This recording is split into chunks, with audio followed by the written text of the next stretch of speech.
600 of them because there was so much missingness.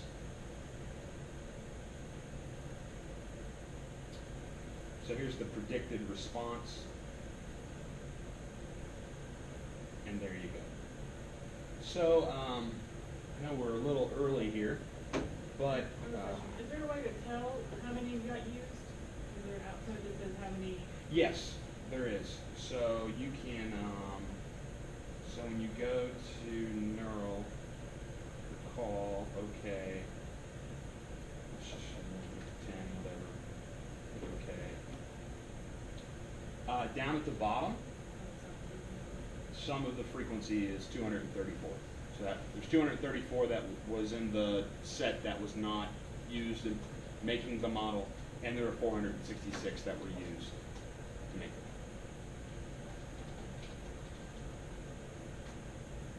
So, any other questions? So for this data, you know, I know I'm probably going to hate me, but for fun, let's do the next movie and see if we can do any better. I don't even know what movie this is. Oh, we checked it out. What movie was it? Pulp Fiction. Okay. So I'll use those. This will be the last one, I promise. And hit go. And you can see here, still getting really not, really what we'd want this to be is somewhere in that like 70 to 80% where I feel like we would, you know, be okay with using it for prediction. I was really excited about the 99% in my office 5 seconds before class started. I was like, great, copy paste, let's go. Too good to be true. But anyway, this kind of gives you an idea, depending on the data set, you know, and the relationships in the data set, you can get a really good answer out of a neural net. And JMP offers kind of a very simple introduction into it. Obviously here, we weren't allowed to add another hidden layer, were we? Right? And we weren't allowed to select different activation functions or different loss functions or different whatever functions we wanted to apply to it.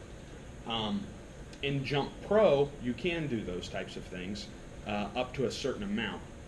But if you wanted to really create a giant neural net that was, you know, could do really good at prediction, you'd probably want to start exploring other avenues as far as what software to use. So too bad, not so good. Did you find out by throwing it into the X's and just seeing if you got 99%? No, I just looked at your figure that's on the slide. Oh, it's the first one, isn't it? Mm-hmm. Shucks. Man. So downsides of neural nets. So obviously a problem with it as we were going through it is, you know, how many of these things do I select? How many layers do I have? What's the activation functions? What's the, you know, what algorithm should I choose? And JMP kind of shovels all that under the rug and does it all for you, and that's wonderful and great. But you know, when it comes to actually producing a really good neural net, sometimes toggling those types of things is useful. And also an interpretation of the neural net is often difficult or impossible.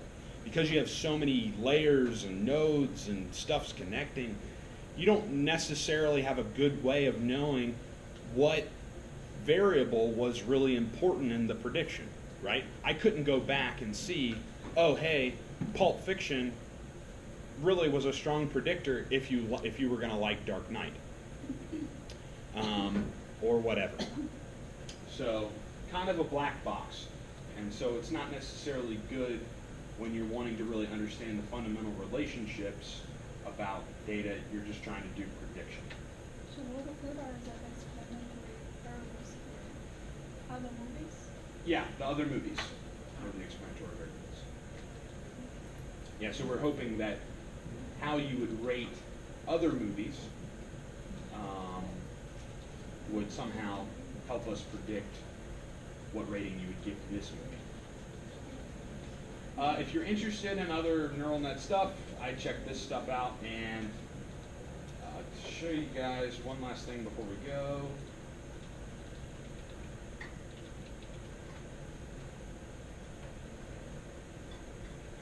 actually created a website to do this because I thought it was so cool. So basically what this does is it takes that giant data set and I haven't used it in a while, so it might be broken.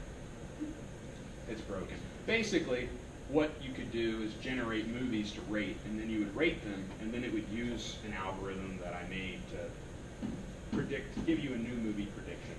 But it looks like it's broken. Shucks. Anyway, hope you enjoyed neural nets. I think I added Arnie to the email, so he'll have it. You know him. Wouldn't suspect to see this on anything.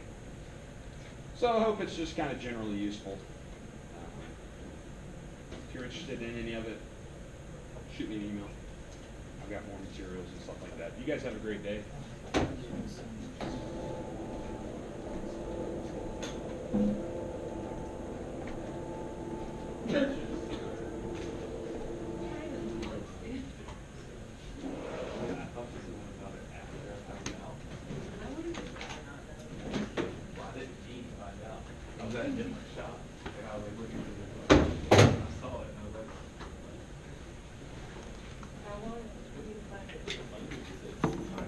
So that's what the guy in that shop told me.